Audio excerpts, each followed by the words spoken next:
ଖରାଦିନେ ବାହାରକୁ ଗଲେ କ'ଣ ଖାଇବା ନ ଖାଏ, ଆଳୁଦମ ଦହିବରା ତ ନିଶ୍ଚିନ୍ତ ଭାବରେ ଖାଇବାକୁ ସମସ୍ତେ ପସନ୍ଦ କରିବେ। ତ ଯଦି ଆମେ ଘରେ ରୋଡ଼ ସାଇଡ଼୍ ପରି ଆଳୁଦମ ଦହିବରା ବନାଇ ପାରିବା, ତାହା ବି ଖୁବ୍ କମ୍ ସମୟରେ, ତ ବାହାରୁ କିଣି ଖାଇବାର କିଛି ଆବଶ୍ୟକ ନାହିଁ। ନମସ୍କାର, ମୁଁ ରଶ୍ମି ଆପଣମାନଙ୍କୁ ମୋ ୟୁଟ୍ୟୁବ୍ ଚ୍ୟାନେଲ୍ ରଶ୍ମିସ୍ କୁକିଂ ଓଡ଼ିଆ ଚ୍ୟାନେଲକୁ ସ୍ୱାଗତ ଜଣାଉଛି। ଆଶା କରୁଛି ଆପଣମାନେ ନିଶ୍ଚିନ୍ତ ଭାବରେ ଭଲରେ ଥିବେ। ଆଜି ମୁଁ ଆପଣମାନଙ୍କ ପାଇଁ ଆଳୁଦମ ଦହିବରାର ଗୋଟେ ବଢ଼ିଆ ସିମ୍ପଲ୍ ରେସିପିଟେ ନେଇ ଆସିଛି। ତ ବିଲକୁଲ ବି ଭିଡ଼ିଓଟିକୁ ସ୍କିପ୍ କରିବେନି, ଆଉ ଭିଡ଼ିଓଟି ପସନ୍ଦ ଆସିଲେ ଲାଇକ୍ କରିଦେବେ। ଯଦି ମୋ ଚ୍ୟାନେଲରେ ନୂଆ ଅଛନ୍ତି ବା ଚ୍ୟାନେଲଟିକୁ ସବସ୍କ୍ରାଇବ୍ କରିନାହାନ୍ତି ତ ପ୍ଲିଜ୍ ମୋ ଚ୍ୟାନେଲଟିକୁ ସବସ୍କ୍ରାଇବ୍ କରିନିଅନ୍ତୁ। ତ ଡେରି ନକରି ଚାଲନ୍ତୁ ଭିଡ଼ିଓଟିକୁ ଷ୍ଟାର୍ଟ କରିବା। ଏଠି ଦେଖନ୍ତୁ ମୁଁ ଗୋଟେ ମେଜରମେଣ୍ଟ କପ୍ରେ ଗୋଟେ କପ୍ ପୁରା ସୁଜି ନେଇଛି। ଦେଖନ୍ତୁ 240 ଗ୍ରାମର ସୁଜି ଏଠି ହେବ ମାପ ହିସାବରେ। ସେହି କପ୍ରେ ମୁଁ ଗୋଟେ କପ୍ ବିରି ବଟା ନେବି। ଏଠି ମୁଁ ସେହି କପ୍ରେ 1.5 କପ୍ ବିରି ବଟା ନେବି।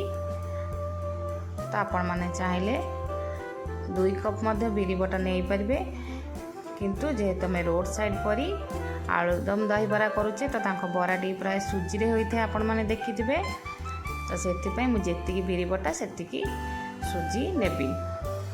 ତ ଏଥିରେ ମୁଁ ସ୍ୱାଦ ଅନୁସାରେ ଲୁଣ ନେଇଯିବି, ଆଉ ହାଲକା କିଛି ଏଥିରେ ମୁଁ ସୋଡ଼ା ପକାଇଦେବା, ଯାହାଫଳରେ ଆମ ବରାଟି ସଫ୍ଟ ହେବ।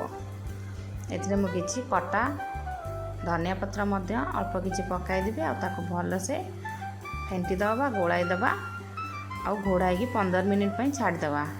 ଯେହେତୁ ଆମେ ସୁଜି ପକାଇଛେ ତ ସୁଜି ପାଣିରେ ସୋକ୍ କରିବ, ତ ଆବଶ୍ୟକ ହେଲେ ଆପଣ ଅଳ୍ପ କିଛି ପାଣି ମଧ୍ୟ ଦେଇପାରିବେ, କିନ୍ତୁ ବେଶୀ ଗୋଳଣଟି ପାଣିଆ କରିବେନି, ତ ବରା ପକାଇବା ପାଇଁ ବହୁତ ଅସୁବିଧା ହେବ।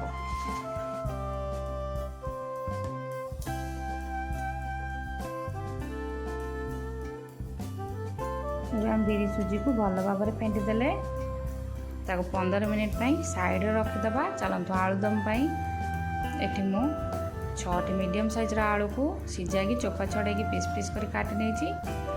ଆଳୁଟିକୁ ଭଲ ଭାବରେ ସିଝାଇ ଦେଇନାହିଁ, କାରଣ ଯେହେତୁ ମୁଁ ପ୍ରେସର କୁକରରେ ଆଳୁଦମଟି ବନାଇବି। ଏଠି ମୁଁ 3ଟି ମିଡ଼ିୟମ୍ ସାଇଜ୍ର ପିଆଜକୁ ସରୁ ସରୁ କରି କାଟି ନେଇଛି, ଆଉ 2 ଚାମଚ ଅଦା ରସୁଣ ଶୁଖିଲା ଲଙ୍କାକୁ ଛେଚିକି ନେଇଛି। ଏଠି ମୁଁ 2ଟି ଶୁଖିଲା ଲଙ୍କା ନେଇଛି। ଆପଣମାନେ ଯଦି ଚିଲି ପାଉଡ଼ର ୟୁଜ୍ କରିବେ ତ ଶୁଖିଲା ଲଙ୍କାକୁ ଏଠି ସ୍କିପ୍ କରିପାରିବେ। ଗ୍ୟାସ୍ରେ ଏଠି ମୁଁ ପ୍ରେସର କୁକର ବସାଇଲି, ସେଥିରେ 3 ବଡ଼ ଚାମଚ ରିଫାଇନ୍ ତେଲ ନେଲି। ତେଲଟି ଗରମ ହୋଇଗଲା ପରେ ଏଥିରେ କାଟି ରଖିଥିବା ପିଆଜଟିକୁ ପକାଇଦେଲି। ଆପଣମାନେ ରିଫାଇନ୍ ତେଲ ଜାଗାରେ ସୋରିଷ ତେଲ ମଧ୍ୟ ନେଇପାରିବେ। 1 ମିନିଟ୍ ଭାଜିବା ପରେ ମୁଁ ଏଥିରେ ଅଧା ଚାମଚ ହଳଦୀ ଗୁଣ୍ଡ ଆଉ ସ୍ୱାଦ ଅନୁସାରେ ଲୁଣ ନେଇଯିବି। ଏସବୁକୁ ଆମେ ଭଲ ଭାବରେ ପିଆଜ ସହିତ ମିଶାଇ ଦେବା। ମୁଁ ଗୋଟେ ବଡ଼ ସାଇଜ୍ର ଟମାଟୋକୁ ଛୋଟ ଛୋଟ କରି କାଟି ନେଇଛି। ବର୍ତ୍ତମାନ ଆମେ ଏଥିରେ ଟମାଟୋଟିକୁ ପକାଇଦେବା। ଆପଣମାନେ ଚାହିଁଲେ ଟମାଟୋଟିକୁ ମଧ୍ୟ ସ୍କିପ୍ କରିପାରିବେ। ଟମାଟୋ ପକାଇକି ଆମେ ପୁଣି 1ରୁ 2 ମିନିଟ୍ ପାଇଁ କଷାଇବା, ଯେପର୍ଯ୍ୟନ୍ତ ଟମାଟୋଟି ଭଲ ଭାବରେ ପିଆଜ ସହିତ ମିଶିଯାଏ ନାହିଁ। ଏଥିରେ ମୁଁ 1 ଚାମଚ କାଶ୍ମୀରୀ ରେଡ଼୍ ଚିଲି ପାଉଡ଼ର ନେଇଗଲି, ତାକୁ ମଧ୍ୟ ଭଲ ଭାବରେ ଏଥିରେ ମିଶାଇ ଦେବା।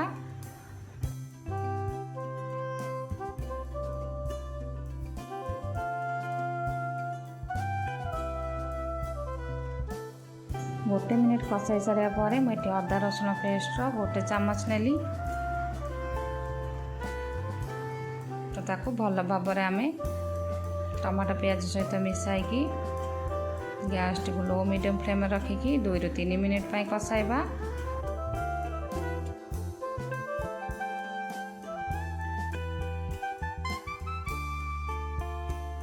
ଦୁଇରୁ 3 ମିନିଟ୍ ମସଲାଟିକୁ କଷାଇ ସାରିବା ପରେ ମୁଁ ଏଥିରେ କାଟି ରଖିଥିବା ସିଝା ଆଳୁକୁ ପକାଇବି।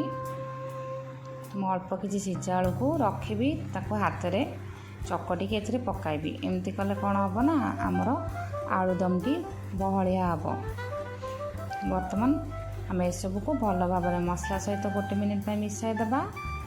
ମୁଁ ସେଥିରେ ଅଳ୍ପ କିଛି କସୁରୀ ମେଥି ପତ୍ର ଆଉ 1 ଚାମଚ ମିଟ୍ ମସଲା ନେଲି। ଆପଣମାନେ ଚାହିଁଲେ କରି ପାଉଡ଼ର ମଧ୍ୟ 1 ଚାମଚ ନେଇପାରିବେ। ଏଥିରେ ମୁଁ 2 ଗ୍ଲାସ୍ ପାଣି ଦେଇଦେବେ। ଆପଣମାନେ ଯେତିକି ଝୋଳ ରଖିବାକୁ ଚାହିଁବେ ସେହି ହିସାବରେ ପାଣି ଦେବେ। ଏଥର ଗ୍ୟାସ୍ର ଫ୍ଲେମ୍ରୁ ଆମେ ବଢ଼ାଇ ଦେବା। ଆଉ ଗୋଟେ ହୁଇସିଲ୍ ଆମେ ବନ୍ଦ କରିବା। ଯେହେତୁ ଆମେ ସିଝା ଆଳୁରେ କେଉଁ ଆଳୁଦମ୍ କରୁଛେ ତ ଗୋଟେ ହୁଇସିଲ୍ ଆମେ ଗ୍ୟାସ୍ଟିକୁ ବନ୍ଦ କରିଦେବା।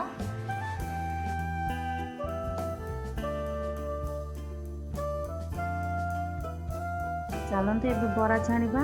15 ମିନିଟ୍ ପାଇଁ ରଖିବା ପରେ ସୁଜିଟି ଆମର ସବୁ ପାଣି ସୋକ୍ କରିନେଇଥିଲା, ତେଣୁକରି ମୁଁ ଏଥିରେ 2-3 ଚାମଚ ପାଣି ଦେଲି, କିଛି ଆମ୍ବ କଷିଆ ଅଦା ସ୍ଲାଇସ୍ କରିନେଲି, ଆଉ ଅଳ୍ପ କିଛି ଧନିଆ ପତ୍ର ନେଇଗଲି।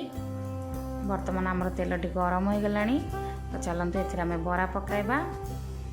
ଆପଣମାନେ ଏମିତି ମଝିରେ କଣା କରିକି ଯେମିତି ବାହାରୁ ଆଳୁଦମ୍ ଦହିବରା ଖାଉଛନ୍ତି ସେଇଭଳିଆ ବରା ଛାଣିପାରିବେ। ଯଦି ତ ଆପଣମାନେ ଏମିତି ଗୋଲ ଗୋଲ ଗୁଲୁଗୁଲା ପରିକା ମଧ୍ୟ ଛାଣିପାରିବେ। ଆପଣମାନଙ୍କୁ ଯେମିତି ସୁବିଧା ସେମିତିଆ ବରା ଛାଣିକି ଏଠି ନେଇଯିବେ।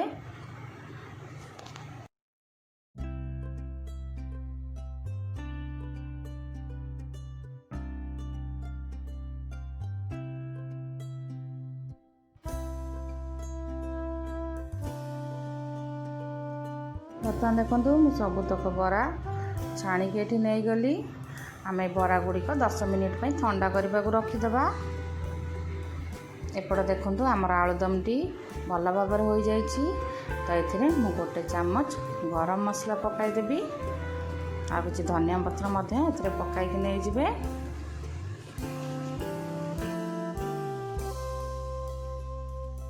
ଏପଟେ ଦେଖନ୍ତୁ ଆମର ବରାଟିକୁ 10 ମିନିଟ୍ ଆମେ ଥଣ୍ଡା କରିସାରିବା ପରେ ମୁଁ ଗରମ ପାଣିରେ ଲୁଣ ପକାଇକି ବରା ଗୁଡ଼ିକ ପକାଇ ଦେଇଛି। ବର୍ତ୍ତମାନ ଏଥିରେ ମୁଁ କିଛି 2ଟି କଞ୍ଚା ଲଙ୍କାକୁ ଛୋଟ ଛୋଟ କରି କାଟି ନେଇଛି, ଆଉ କିଛି ଆମ୍ବ କଷିଆ ଅଦାକୁ ସ୍ଲାଇସ୍ କରି ନେଇଛି, ତାକୁ ପକାଇଦେବା। ଏଥିରେ ଏବେ ଆମେ ଦହି ପକାଇ ନେଇଯିବା। ଆପଣମାନେ ଯେତିକି ଦହି ବରାର ଦହି ପାଣିଟାକୁ ପତଳା ବା ବହଳିଆ କରିବେ ସେଇ ହିସାବରେ ଦହି ଏଠି ନେଇଯିବେ।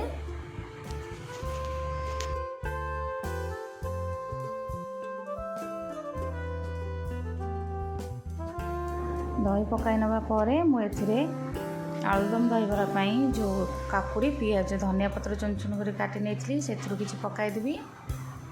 ଯେହେତୁ ଆମେ ଗରମ ପାଣିରେ ଲୁଣ ପକାଇକି ନେଇଛେ ତ ଆଉ ଏଠି ଆମେ ଲୁଣ ପକାଇବାନି। ବର୍ତ୍ତମାନ ଆମର ଦହିବରା ରେଡ଼ି ହୋଇଗଲାଣି। ଚାଲନ୍ତୁ ଏଥିରେ ଆମେ ଛୁଙ୍କ ଦେବା। ଛୁଙ୍କ ଦେବା ପାଇଁ ଦେଖନ୍ତୁ ମୁଁ 1 ବଡ଼ ଚାମଚ ସୋରିଷ ନେଇଛି, ଆଉ 3ଟି ଶୁଖିଲା ଲଙ୍କା ଛିଣ୍ଡେଇକି ନେଇଛି, ଆଉ କିଛି ଭୃଷଙ୍ଗ ପତ୍ର ନେଇକି ଗୋଟେ ଛୋଟ ଛୁଙ୍କ ପ୍ୟାନ୍ରେ ତେଲ ପକାଇକି ଏସବୁକୁ ଛୁଙ୍କ ଦେଇକି ଚାଲନ୍ତୁ ଛୁଙ୍କ ଦେଇଦେବା। ଏଠି ଦେଖନ୍ତୁ ଏସବୁକୁ ଛୁଙ୍କ ଦେଇଦେଲି ଦହିବରାରେ। ଆପଣମାନେ ଦେଖିକି ଜାଣିପାରୁଥିବେ ଯେ ଆମର ଦହିବରାଟି ପୁରାପୁରି ରୋଡ଼ ସାଇଡ଼୍ ଦହିବରା ପରି ଦେଖାଯାଉଛି। ତ ଆମର ଆଳୁଦମ୍ ଦହିବରା ପୁରାପୁରି ରେଡ଼ି ହୋଇଗଲାଣି।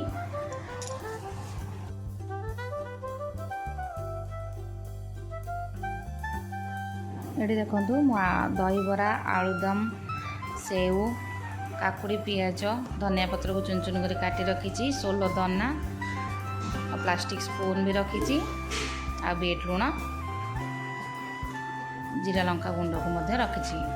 ଆମେ ଯଦି ଆପଣମାନେ ଚାହିଁବେ ଯଦି ଆଳୁଦମ୍ ଦହିବରାରେ କିଛି ବିଟ୍ ଲୁଣ ବା ବ୍ଲାକ୍ ସଲ୍ଟ ଆଉ ଲଙ୍କା ଗୁଣ୍ଡ ମଧ୍ୟ ପକାଇ ପାରିବେ।